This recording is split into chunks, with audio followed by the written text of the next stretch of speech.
What's good, fam bam? Welcome back to another episode of Loped Out TV.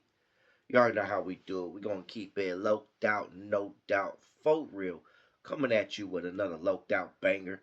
It'd be highly appreciated if you hit that like, that subscribe, and that notification bell. Tap on the bell and hit all so you can get all the latest notifications of the loped out content I drop. We got 3 different levels of memberships. Each level has its very own perks and benefits to it. So that being said, man, let's jump into the topic of the video. Kingneeko, fresh out, just came home. He says he's only been home like 3 days, right? And he drops this video. And this video right here, he has the internet going crazy. He has subscribers saying they don't want anything else to do with him. They're done with him. They're going to unsubscribe, this, that, and the third.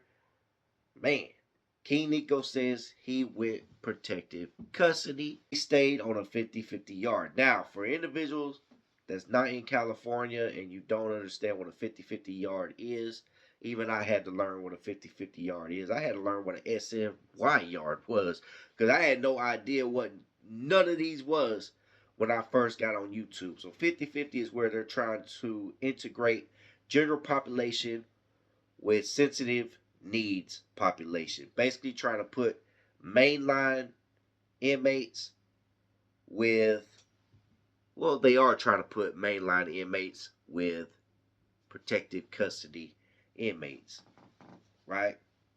So when you hit these yards, you're supposed to take off. That way you get took off the yard like that, and you get put on an all general population mainline yard. If you stay on the yard, you're considered no good. You're considered one of them, right? Well, Kingneeko in this video is telling a story to where he got put on one of these yards.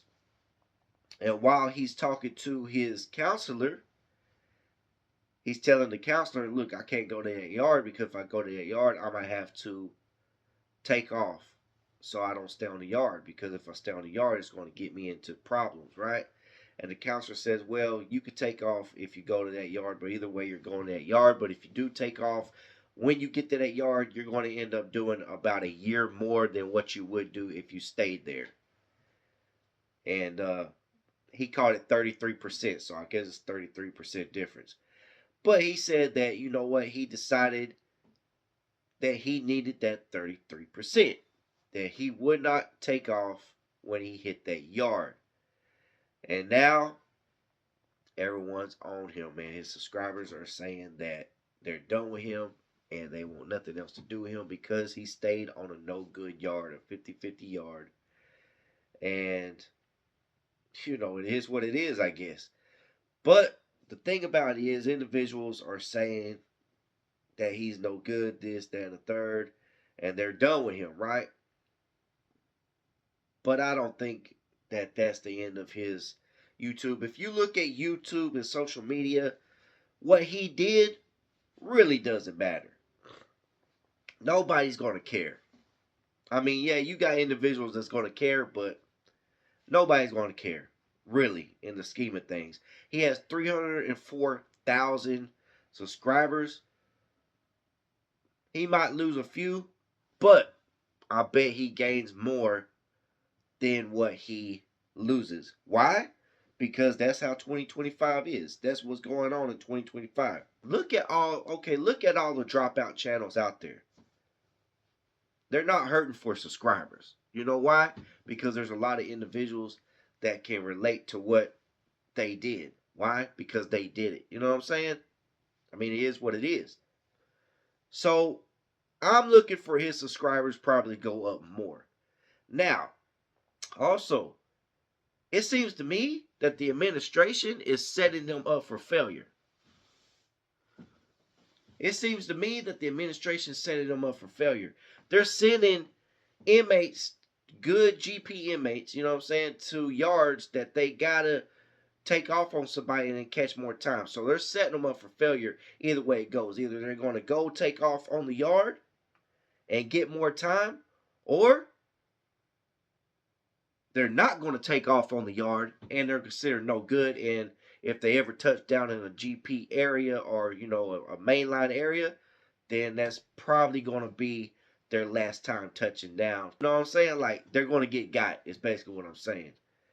But yeah, man, I don't know. He said he did it because he wanted to come home to his family. He needed that 33%. He needed to get out early. He wasn't trying to stay in there an extra year. So my question to everybody is, comment below, let me know. And I'm glad where I'm at. We don't gotta deal with all that extra SNY shit, all that. Individual go PC. There's no yard or safe yard for them to go on. There's no 50-50s, none of that. You know what I'm saying? They go PC, it's all just a whole different situation. But it's just, I'm glad that there's none of those yards and all that shit over where I'm at. Anyways, man, he did it because he wanted to come home to his family. What do y'all think, man? I mean, he would have got an extra year if he would have took off on somebody. He came home when he was supposed to. What y'all think, man? Drop a comment below and let me know what y'all think about the Kingneeko situation. I mean, it's wild, man. I just feel like the administration is definitely setting these inmates up for failure. Either way it goes. Either way it goes. You know what I'm saying? But they know what they're doing, man. You divide, you conquer. So that being said, let me know what y'all think about the situation. Much love, much respect. We're going to keep it low doubt, no doubt, for real. Till the next one. And I'm out. Locked out TV, thought you knew. Keep it G and keep it fly. No doubt merch, you got